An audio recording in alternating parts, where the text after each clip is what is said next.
told you I'd see you again, didn't I? You and me, we're two threads in the same stitch. You see, I met some inspiring people out here.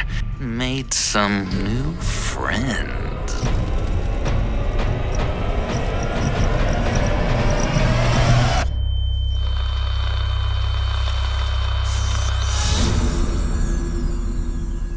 We are going to have so much fun.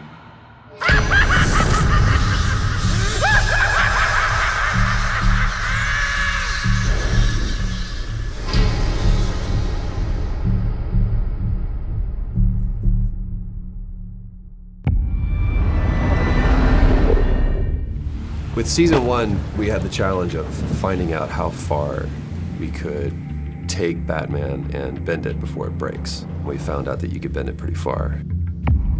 The thing that's a lot different for us is that we do a lot of gameplay as Bruce Wayne, which most games are very focused on Batman. In our game, you play both as Bruce and as Batman, so both sides of the identity. Season 1 was a story about you as Bruce Wayne, seeing everything around you kind of understood to make you up kind of all fall apart.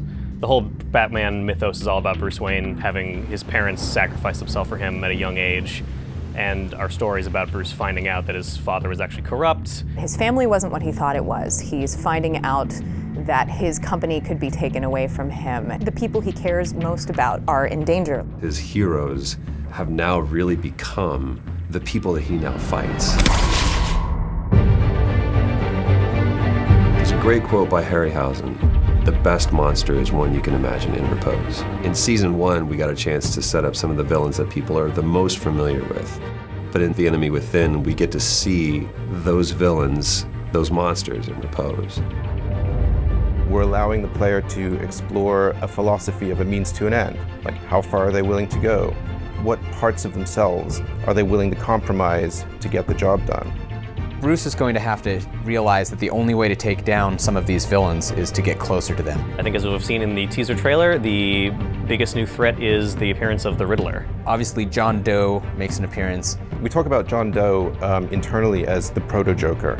Obviously, Telltale games are all about choices. They're all about talking, and then every time you talk to John Doe, you should be wondering, is he listening to what I'm saying? He very well might be. The thing that I've always loved about Telltale games is there's a partnership between myself and the game to where I am helping to create my own narrative.